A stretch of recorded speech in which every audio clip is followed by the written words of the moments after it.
আশীর্বাদের দিন প্রীতমকে যোগ্য জবাব দিয়ে সুধার সিঁথিতে সিঁদুর পরিয়ে দিল তেজ।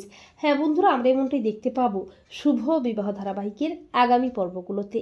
রুক্মিণী যে সুধা, সেটা সামনে আনার জন্যই তেজ ইশিকার সাথে মিথ্যে বিয়ে নাটক করে।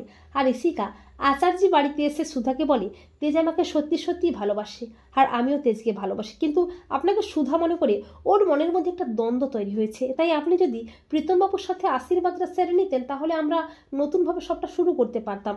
সুধা তেজের উপর অভিমান করে প্রীতমের সাথে আশীর্বাদ করতে রাজি হয়। অপরদিকে সুধা না আসায় তেজ প্রচণ্ড খেপে যায়। ইশিকা তেজকে বলে প্রীতমবাবুর সাথে রুক্মিণীরও আজকেই আশীর্বাদ, তাই উনি আসতে পারবেন না। সুধার আশীর্বাদের কথা শুনে তেজ প্রচণ্ড খেপে গিয়ে আচার্য বাড়িতে এসে সুধাকে বলে যতক্ষণ না পর্যন্ত ইশিকার সাথে আমার এনগেজমেন্ট হচ্ছে ততক্ষণ পর্যন্ত আপনি বসু মল্লিক বাড়িতে থাকবেন। তখন প্রীতম বলে আজকে আমাদেরও আশীর্বাদ, তাই উনি যেতে পারবেন না। তখন তেজ বলে কোনো আশীর্বাদ হবে না। প্রীতম বলে আমিও দেখি আশীর্বাদটা আপনি কি করে আটকান। প্রীতম সুধার হাত ধরে আর তেজ প্রচণ্ড খেপে যায়। এরপর যখনই প্রীতম সুধার আঙুলে আংটিটা পরাবে করে তখন তেজ আংটিটা ফেলে দিয়ে সুধাকে কাছে টেনে নিয়ে ঠাকুরের পায়ের সিঁদুর নিয়ে সুধার সিঁথিতে পরিয়ে দেয়। তা দেখে সবাই অবাক হয়ে যায়।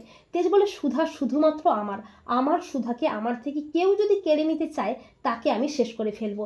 তেজ সুধার ভালোবাসার বন্ধন 7 জন্মের বন্ধন, তাই এই বন্ধনকে ছিন্ন করা এত সহজ নয় মিস্টার প্রীতম সিংহ রায়। তো বন্ধুরা, তোমরাও এটাই চাও তো যে আশীর্বাদের দিন প্রীতমকে যোগ্য জবাব দিয়ে সুধার সিঁথিতে যেন সিঁদুর পরিয়ে দেয় তেজ?